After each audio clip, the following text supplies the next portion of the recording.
বাংলাদেশে জঙ্গিবাদের কোনো অবস্থান নাই, এখানে কোনো ধরনের জঙ্গিবাদ নাই। দেশে এরকম কোনো তৎপরতা নেই। আগে সেই শব্দটা উচ্চারিত হতো ফ্যাসিবাদী আমলের সময়।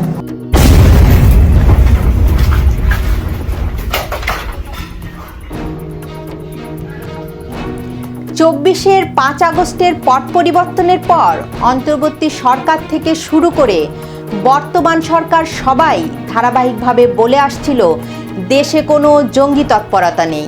কিন্তু সাভারে 90 জেএমবি সদস্য গ্রেপ্তার এবং বিপুল পরিমাণ বোমা ও বিস্ফোরক উদ্ধারের পর সে দাবি যেন এক ধাক্কায় ধূলিসাৎ হয়ে গেছে। সবচেয়ে চমকপ্রদ বিষয় হলো এই অভিযানটি ঘটে ভারতের গোয়েন্দা সংস্থা রয়ের প্রধানের আকস্মিক ঢাকা সফরের পরপরই। এদিকে আল কায়দা বাংলাদেশে ঘাঁটি গড়ার চেষ্টা করছে বলে সতর্ক করেছে জাতিসংঘ। এখন প্রশ্ন উঠেছে, বাংলাদেশের অভ্যন্তরে জঙ্গি আস্তানা ধ্বংসের নামে ভারত কি সামরিক অভিযানের পরিকল্পনা করছে? যেভাবে তারা কাশ্মীরের পহেলগাম হামলার পর পাকিস্তানের বালাকোটে বিমান হামলা চালিয়েছিল।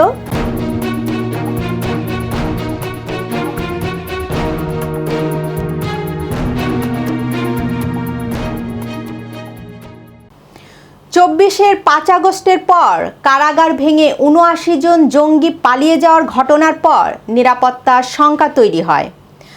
আন্তর্জাতিক জঙ্গি সংগঠন আইএসের পতাকা নিয়ে বাংলাদেশে মিছিল হয়েছে।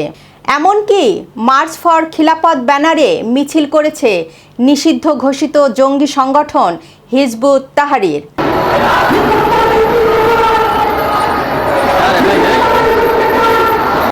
গত ডিসেম্বরে ঢাকার কেরানীগঞ্জে একটি মাদ্রাসায় বোমা তৈরির কারখানার সন্ধান মেলে। আর গত 1 ফেব্রুয়ারি যশোরে অভিযান চালিয়ে 10টি শক্তিশালী গ্রেনেড ও আগ্নেয়াস্ত্র উদ্ধার করেছিল যৌথ বাহিনী। তবুও ইউনূসের অন্তর্বর্তী সরকারের স্বরাষ্ট্র উপদেষ্টা জাহাঙ্গীর আলম বারবার বলেছিলেন দেশে কোনো ধরনের জঙ্গিবাদ নেই। বাংলাদেশে জঙ্গিবাদের কোনো অবস্থান নাই, এখানে কোনো ধরনের জঙ্গিবাদ নাই। গত ফেব্রুয়ারিতে সরকার গঠনের পর ইউনূসের স্বরাষ্ট্র উপদেষ্টার মতোই জঙ্গি তৎপরতার বিষয়টি উড়িয়ে দিয়েছে বিএনপি। স্বরাষ্ট্রমন্ত্রী সালাউদ্দিন আহমেদ বলেছেন দেশে বর্তমানে কোনো জঙ্গি তৎপরতা নেই। তিনি বলেন, আওয়ামী লীগ আমলে রাজনৈতিক ফায়দা হাসিলের জন্য জঙ্গিবাদ শব্দটি হাতিয়ার হিসাবে ব্যবহার করা হতো। দেশে এরকম কোনো তৎপরতা নেই। আগে সেই শব্দটা উচ্চারিত হতো ফ্যাসিবাদী আমলের সময়। তারা নিজস্ব রাজনৈতিক ফায়দা হাসিলের জন্য এগুলোকে হাতিয়ার হিসাবে তারা ব্যবহার করত। কিন্তু ঘটনার মোড় ঘোরে গত 9 আগস্ট। ভারতের শক্তিশালী গোয়েন্দা সংস্থা রয়ের প্রধান পরাগ জৈন 4 সদস্যের প্রতিনিধি দল নিয়ে ঢাকায় পা রাখেন। তিনি দীর্ঘ বৈঠক করেন প্রধানমন্ত্রীর প্রতিরক্ষা বিষয়ক উপদেষ্টার সঙ্গে। বৈঠকের মাত্র 48 ঘন্টার মধ্যে সাভারে হেমায়েতপুর ও লালটেক এলাকায় চালানো অভিযানে গ্রেপ্তার হয় 90 জেএমবি সদস্য আরিফ। উদ্ধার করা হয় বিপুল পরিমাণের রাসায়নিক বিস্ফোরক, তাজা পাইপ বোমা এবং প্রেসার কুকার বোমা। বিশ্লেষকদের মতে ভারতীয় গোয়েন্দাদের দেওয়া সুনির্দিষ্ট তথ্যের ভিত্তিতেই এই তাৎক্ষণিক অ্যাকশনে যেতে বাধ্য হয়েছে বাংলাদেশের আইনশৃঙ্খলা বাহিনী। আর তখনই জাতিসংঘ প্রকাশ করেছে এমন এক প্রতিবেদন যেখানে উঠে এসেছে উদ্বেগজনক তথ্য। শেখ হাসিনা সরকার পতনের পর বাংলাদেশে শুধু দেশীয় জঙ্গি নয়, আন্তর্জাতিক জঙ্গি নেটওয়ার্ক শক্তিশালী হয়েছে। প্রতিবেদনে বলা হয়েছে আল কায়েদার ভারতীয় উপমহাদেশের শাখা AQIS এখন একটি আঞ্চলিক সংগঠনে পরিণত হয়েছে। তারা ছোট ছোট নেটওয়ার্ক গঠন করে বাংলাদেশে অর্থনৈতিক ও লজিস্টিক সেল গড়ে তোলার চেষ্টা করছে।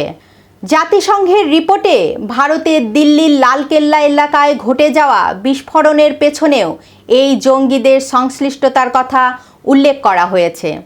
ভারত সরকার দাবি করছে এই আন্তর্জাতিক জঙ্গি গোষ্ঠী বাংলাদেশকে নিরাপদ আশ্রয়স্থল হিসাবে ব্যবহার করার পায়তারা করছে।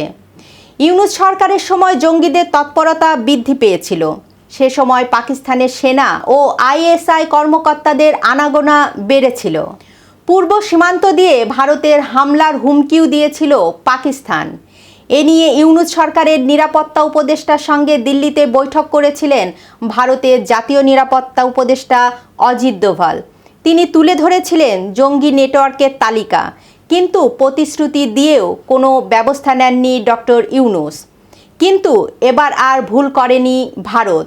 সশরীরে ঢাকায় এসে ভারতের গোয়েন্দা সংস্থার রয়ের প্রধান তথ্য প্রমাণ দিয়েছে বিএনপি সরকারকে। এখন মূল প্রশ্নে আসা যাক, ভারত কি বাংলাদেশে ঢুকে জঙ্গি আস্তানা ধ্বংস করতে সরাসরি সামরিক অভিযান চালাতে পারে? যেভাবে তারা কাশ্মীরের পাহেলগাম হামলার পর পাকিস্তানের বালাকোটে বিমান হামলা চালিয়েছিল। সামরিক বিশ্লেষকদের মতে পাকিস্তান এবং বাংলাদেশের নিরাপত্তা ব্যবস্থায় বিরাট পার্থক্য রয়েছে। বাংলাদেশ একটি স্বাধীন ও সার্বভৌম রাষ্ট্র, আর এই রাষ্ট্র স্বাধীন করতে ভারতীয় সেনাবাহিনীও জীবন দিয়েছিলেন। সেই দেশে একতরফা সামরিক অভিযান বা বিমান হামলা চালানো যেমন আন্তর্জাতিক আইনের সরাসরি লঙ্ঘন, তেমনি ভারতেরও ব্যর্থতা। তাই পাকিস্তানের মতো বিমান হামলা না চালিয়ে ভারত গোয়েন্দা তথ্য বিনিময়ের কৌশল বেছে নিয়েছে। পরাগ জৈনের ঢাকা সফর এবং বিএনপি সরকারের সাথে বৈঠক প্রমাণ করে যে ভারত সরাসরি হস্তক্ষেপ না করে বাংলাদেশের বাহিনীগুলোর মাধ্যমে কাজ আদায় করতে চায়। তাহলে ভারত আসলে কি পদক্ষেপ নিতে পারে? বিশ্লেষকদের মতে 3টি দৃশ্যপট তৈরি হতে পারে। প্রথমত, ভারত তাদের পূর্ব সীমান্তে অতিরিক্ত বিএসএফ মোতায়েন এবং ড্রোন নজরদারি বাড়াবে। এর পাশাপাশি বাংলাদেশের ওপর ক্রমাগত কূটনৈতিক ও গোয়েন্দা চাপ বজায় রাখবে, যেন অভ্যন্তরীণ কোনো নেটওয়ার্ক ভারতে প্রবেশ করতে না পারে। দ্বিতীয়ত, জঙ্গি আস্তানা ধ্বংস করতে বাংলাদেশ বাহিনীকে বাধ্য করা, যেমনটি সাভারে দেখা গেছে। অর্থাৎ ভারত নিখুঁত গোয়েন্দা তথ্য প্রদান করবে এবং বাংলাদেশ সরকারকে বাধ্য করবে সেই আস্তানাগুলো ধ্বংস করতে। তৃতীয়ত, যদি বাংলাদেশ ভূখণ্ড ব্যবহার করে ভারতে বড় ধরনের কোনো হামলা হয় এবং বাংলাদেশ সরকার তা নিয়ন্ত্রণে ব্যর্থ হয়, তবে চরম পরিস্থিতিতে ভারত হয়তো সীমিত পরিসরে স্পেশাল ফোর্সেস অপারেশনের পথ বেছে নিতে পারে। ভারতের গোয়েন্দা প্রধানের সফর এবং জাতিসংঘের প্রতিবেদন বাংলাদেশের জাতীয় নিরাপত্তার এক নতুন সমীকরণ তৈরি করেছে। দেশে জঙ্গিবাদের উপস্থিতি অস্বীকার করার রাজনীতি এখন মুখ থুবড়ে পড়েছে। আপনার কি মনে হয় ভারতীয় গোয়েন্দা তথ্যের ওপর ভিত্তি করে পরিচালিত এই অভিযানগুলো বাংলাদেশের সার্বভৌমত্ব ও নিরাপত্তায় কোনো প্রভাব ফেলবে? জানান আপনার মতামত। ভিডিওটি শেয়ার করুন, লাইক দিন, সম্ভব হলে চ্যানেলটি সাবস্ক্রাইব করুন। এতক্ষণ সঙ্গে থাকার জন্য ধন্যবাদ।